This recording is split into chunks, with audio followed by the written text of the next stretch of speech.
ऐसा दर्शन नहीं है जिसके सिद्धांत उसमें नहीं है और पूजा की विधि सब कुछ है उसमें। तो उसमें एक एक श्लोक है, इत्येषा वाङ्मयी पूजा श्रीमद् शंकर पादयो हो अर्पिता तेन में देवेश प्रियताम में महेश्वर। तो वाङ्मयी पूजा उस स्तोत्र के द्वारा की जाती है। तो इसको कहने का मतलब क्या है? जैसे हम कहते हैं कि हम कानपुर का कपड़ा लेंगे, तो इसका अर्थ होता है कि अन्य जगह भी कपड़ा बनता है। कानपुर के कपड़े में कोई विशेषता है, इसलिए उसका उल्लेख किया जा रहा है।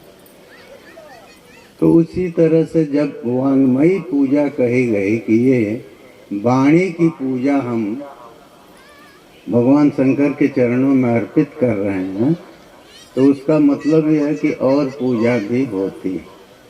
और पूजा कैसे होगी? आप जानते हैं, पूजा जो है वो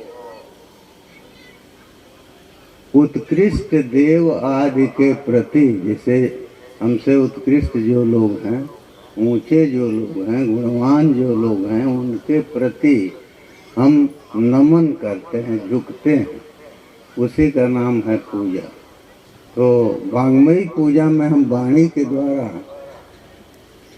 भगवान शंकर को उत्कृष्ट बताते हुए और नमन करते हैं। इसी तरह से वो कायिक पूजा भी होती है और मानस पूजा भी होती है। मानस माने मन से की जाने वाली पूजा। तो मानस पूजा में और कायिक पूजा जो है उसमें भी नमन ही है।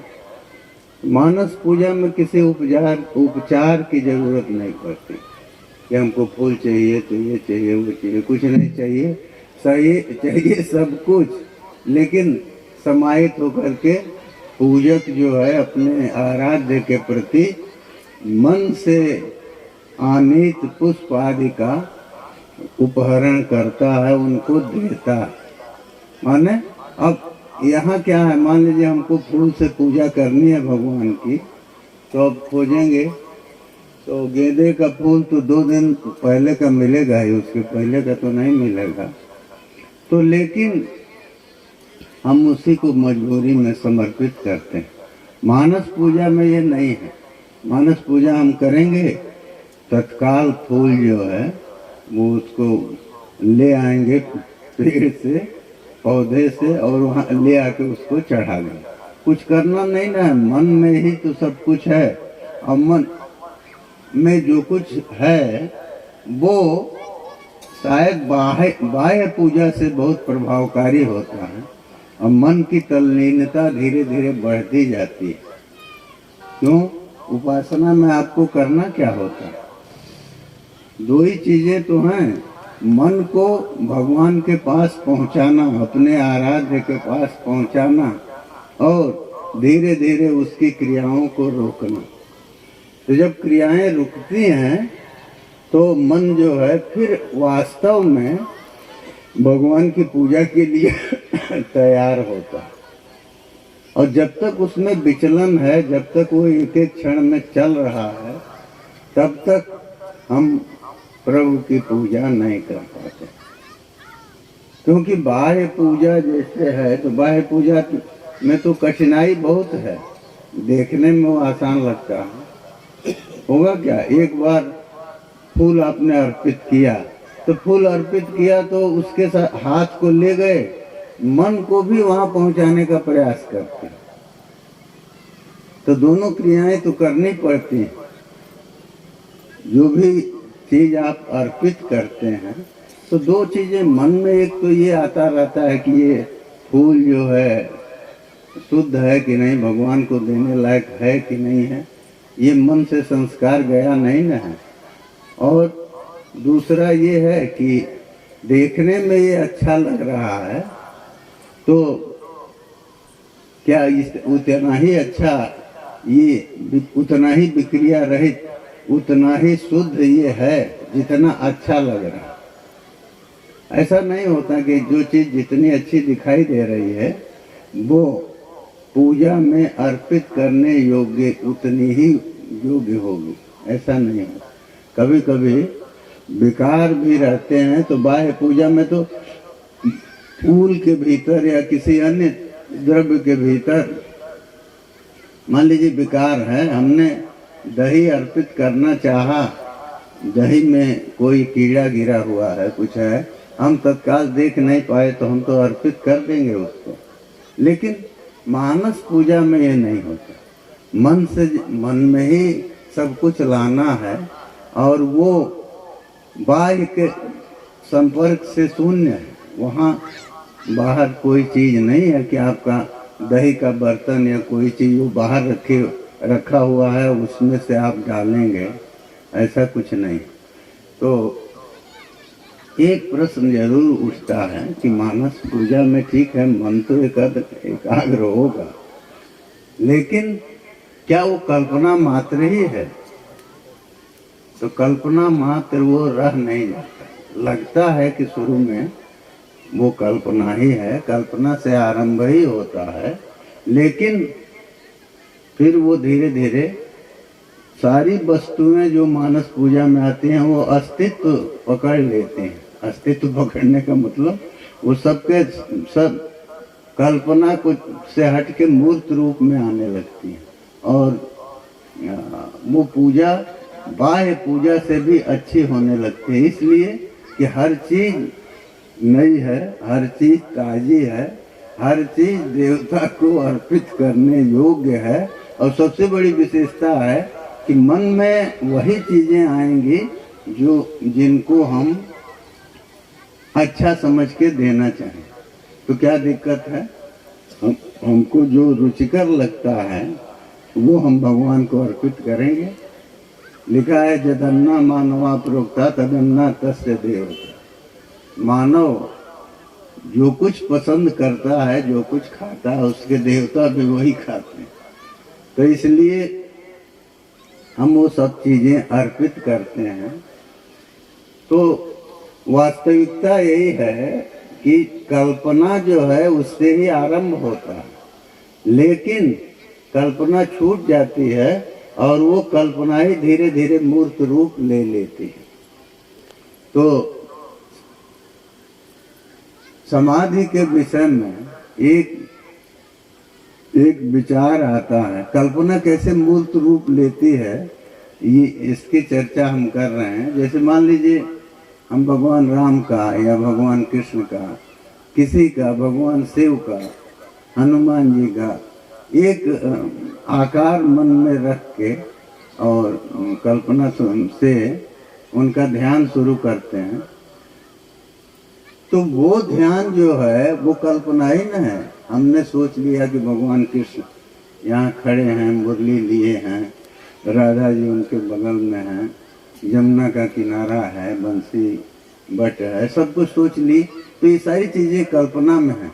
अब वो चाहे कोई जिसने देखा है वो बताया है, या ये कहिए कि ऋषियों ने जो देखा है उसका वर्णन किया है, तो वो लेकिन हमारे लिए तो चूँकि हमको शब्द से मिला है, तो शब्द से जो चीज़ें आती हैं वो प्रत्यक्ष नहीं होती।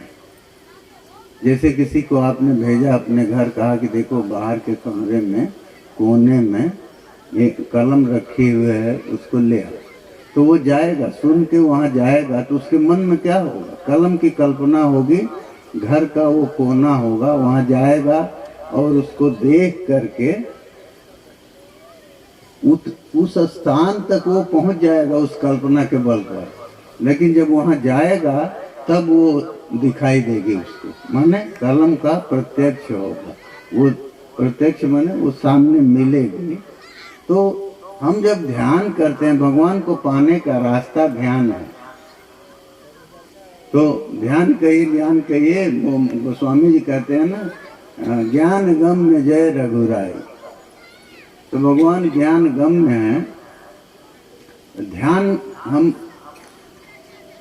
उनको पाने के लिए ध्यान शुरू करेंगे, लेकिन वो ध्यान है क्या? चिंतन ही तो है।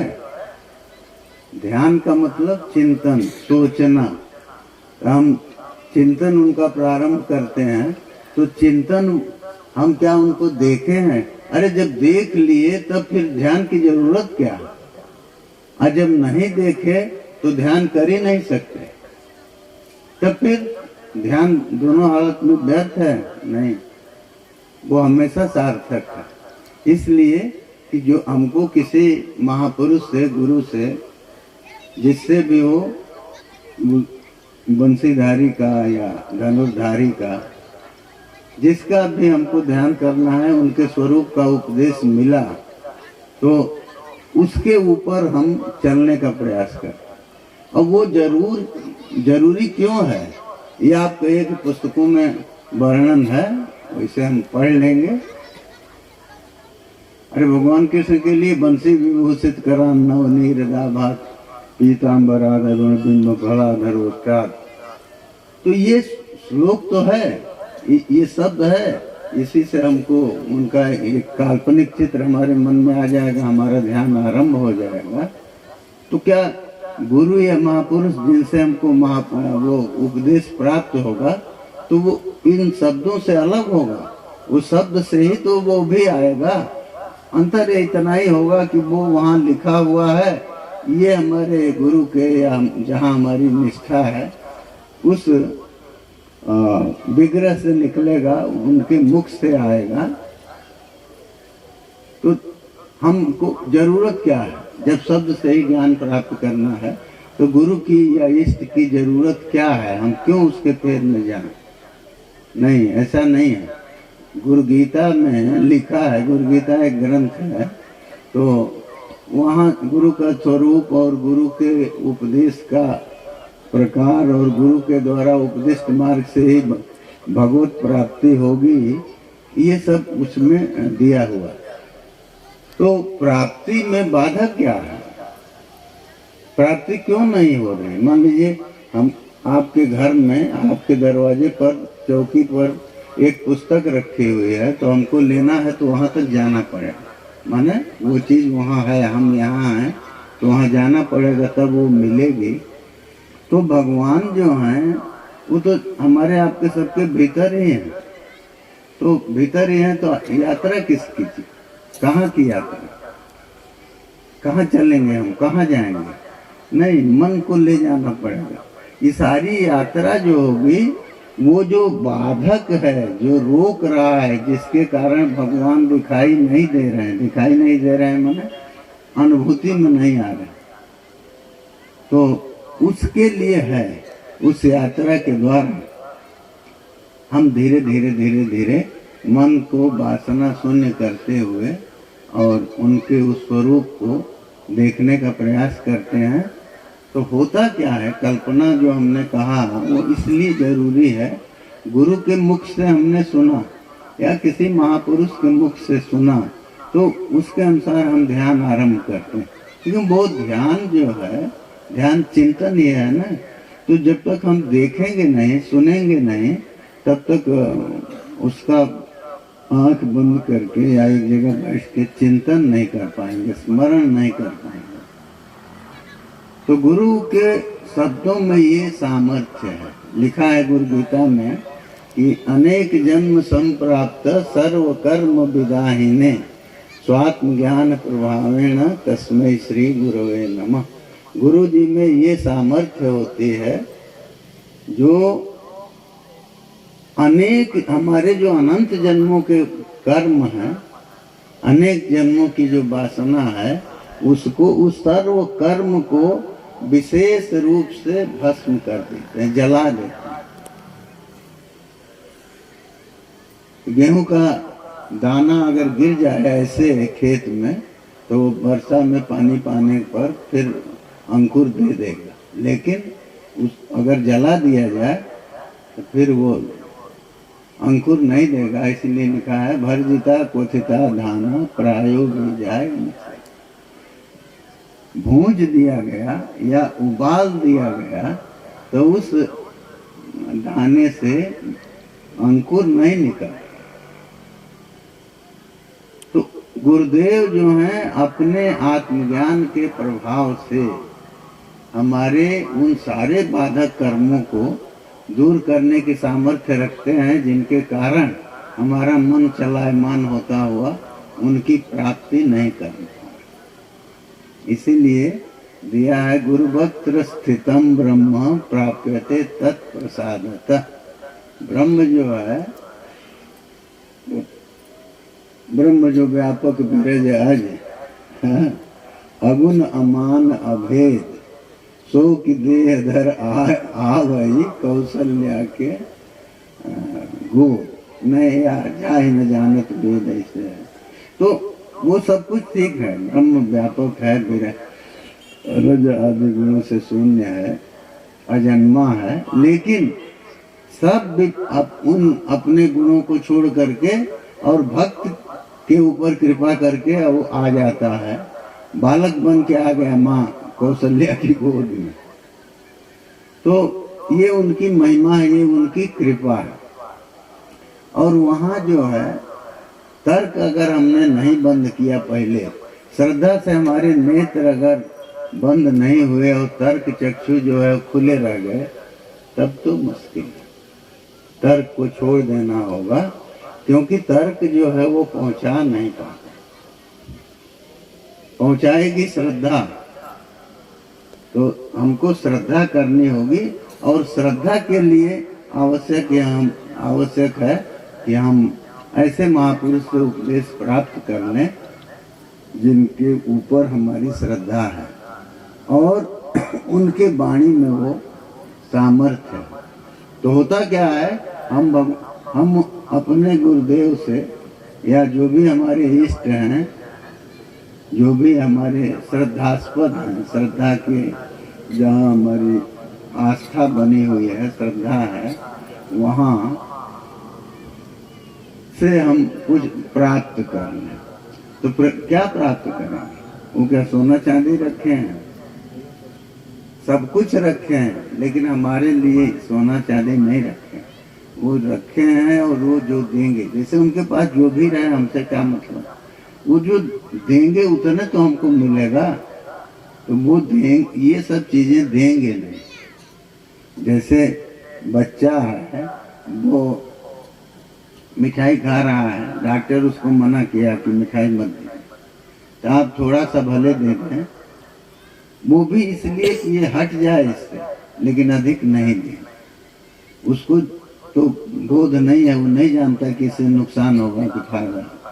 लेकिन आप समझदार हैं तो आप डॉक्टर की राय के अनुसार उसको नहीं देंगे। उसी तरह से गुरुदेव समर्थ होते हैं और गुरुदेव जानते हैं कि इसका दोष क्या है, ये क्यों घूम रहा है अब तक, और किस तरह से उस दोष को ये छोड़ेगा। दोष जल्दी नहीं न छूटता। तो वो लिखा है उसमें, धम्मपद भगवान बुद्ध का उपदेश है, तो उसमें दिया है अनुशिष्यात अपवदे असभ्याच निवारे। गुरु का एक काम है कि वो उपदेश दे पहले, अनुशिष्यात, और शिष्य अगर नहीं मानता उससे उपदेश से, तो क्योंकि उपदेश तो अकेले में होगा, तो उससे अपने दुर्गुणों को नहीं छोड़ता है, तो अपवदे, तो उसका अपवाद करे, उसकी बेइज्जती करे, 2 लोगों 4 लोगों के सामने फिर कहे कि ये ऐसा कर रहा है। लेकिन किसी भी तरह से उस रास्ते से वो हटाएगा जो रास्ता भगवान की ओर जाने में बाधा। तो जो उस गलत रास्ते में जा रहा है, गलत रास्ता मैंने ये मत सोचिए कि चोरी और ये सभी है। अरे जो चीजें हमको सुंदर लग रही हैं, दिखाई दे रही हैं, वो सब की सब तो बाधक ही हैं, वो अच्छी थोड़े हैं।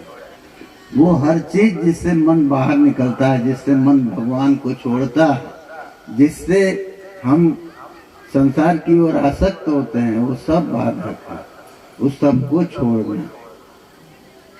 तो इसीलिए भगवान पूरी तरह से हटा देते हैं संसार से। वो अद्भुत रूप धारण करके आते हैं। किस लिए? कि अगर हमारी रूप में आसक्ति है तो वहां से हमारे मन को हटा दें। भागवत में आया है कि नारद जी ने कहा है कि उनको भगवान का दर्शन हुआ, गुरुओं की कृपा हुई। उनकी माँ तो सेवा करती थी आश्रम में, तो वहाँ ऋषि लोग भोजन वोजन करते थे, ये छोटे थे तो माँ के साथ जाते थे। तो ऋषियों की इच्छा हुई तो उनका अनुमोदन मिला, उन्होंने कहा ठीक है इसको ये खिलाओ। तो वो ऋषियों का उच्छिष्ट, उनका जो खाया हुआ अन्न है उसको खा लिए। तो कहते हैं कि उच्छिष्ट लेपान अनुमोदितो द्विजई सकिस्म भुंजे तदपास्त किल्विषः। कहे कि एक बार हमने उसको खाया, सकृत शब्द, तो उससे उस महापुरुषों का जो जूठन है उसको खाने से समस्त किल्विष हट गया। तो किल्विष का अर्थ क्या होता है? किल मने अवश्य और विष मने विष। तो ये जो जहर दिखाई देता है, वो चाहे कालकूट हो चाहे जो हो, वो जहर उतना जहर नहीं है, उसका विष नहीं है जैसा कि हमारे पाप। किल मने अवश्यम विष रूपेण स्थितम। किल अवश्य ही जो विष है, इसका मतलब क्या है? ये विष जो है अवश्य विष नहीं। यदि क्या करेगा, ये तो आप खा लेंगे तो इस शरीर से संबंध छुड़ा देंगे, फिर आगे तो हमको शरीर मिलेगा। लेकिन ये जो हैं ये वास्तव में विष हैं जो मनुष्य शरीर की प्राप्ति को भी रोक देते हैं। तो जो मनुष्य शरीर की प्राप्ति को रोकेगा वो भगवत प्राप्ति को नहीं रोकेगा, वो तो रुकी ही हुई। तो इसलिए गुरु जब देखता है कि ये घूमते घूमते थक चुका है, तो कबों की करी करुणा नर देहि देत ईश बिन हेतु सनेहि। तो भगवान कृपा करके करुणा कर देते हैं, गुरु से भेंट करा देते हैं और उनके उपदेश से चल के वो पार हो जाता है।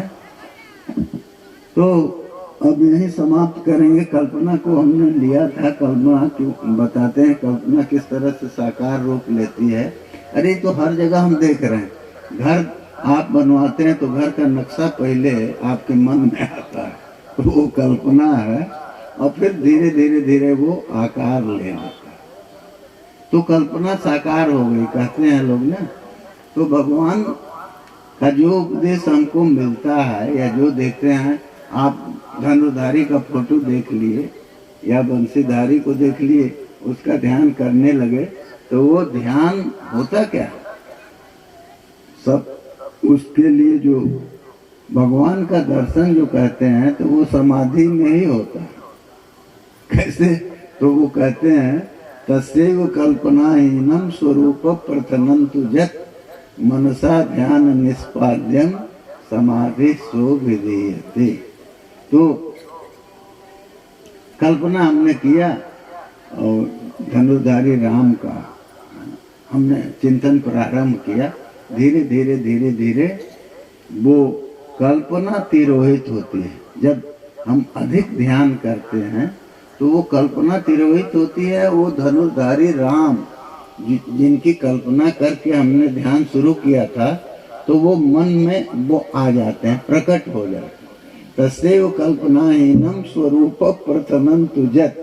तो प्रथन कहते हैं विस्तार को, परथन जिसको आप लोग कहते हैं, आटे का परथन होता है ना, तो वो उसको बढ़ा देता है, गेहूं की जो लोई है उसको बढ़ा देता है। तो उसी तरह से स्वरूप का प्रथन होता है। मन जो है वो सोचना पड़ेगा ना कि वहाँ तो दो चीजें हैं, आटे की लोई है और परथन है। तो आटे की लोई जो है वो परथन से मिलाते हैं तो बेल देने पर वो बढ़ जाता है। यहाँ भीतर क्या है? तो कहते हैं नहीं, मन जो है, मन और ध्यान दो हैं। परथन की जगह ध्यान है और लोई की जगह मन है। तो मन जैसे लोई जो है वो परथन के सहारे रोटी का रूप ले लेती है, उसी तरह से मन जो है ध्यान की तीव्रता से उस स्वरूप को ले लेता है, उस धनुर्धारी राम के रूप में बदल जाता है, तो भीतर भगवान का साक्षात्कार होता है। तो वही कहते हैं कि तस्यैव कल्पनाहीनम स्वरूप प्रथनंतु जत। तो कल्पना वहां नहीं रहती, ये कल्पनाहीन रूप है। तो कल्पनाहीन रूप जब उसमें आ गया तो वो समाधि है। क्यों? बाहर से संबंध रहेगा तो वो नहीं आएगा,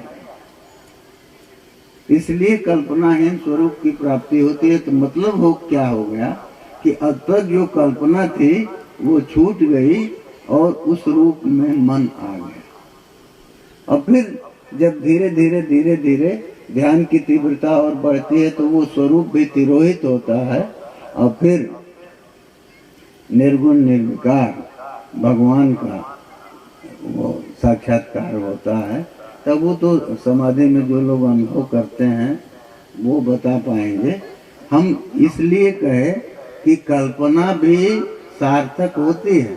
तो ऐसा नहीं है कि हम दही भगवान को खिला रहे हैं, ताजी दही, तो केवल कल्पना है कि मन से सोच के खिला रहे हैं, ऐसा नहीं है। वो दही आकार ले लेगी, भगवान भी उस रूप में आ जाएंगे और हम खिला लेंगे। हमारे ध्यान की तीव्रता पर है। और जब कुछ नहीं है, हमको केवल बहाना करना है तो कुछ नहीं होगा। बस यही हम समझ रहे हैं कि विराम लेंगे और अब पूज्य जोगा बाबा जी का प्रवचन हम सुनेंगे और कुछ भजन भी सुन पाएंगे अगर हमारा सौभाग्य होगा।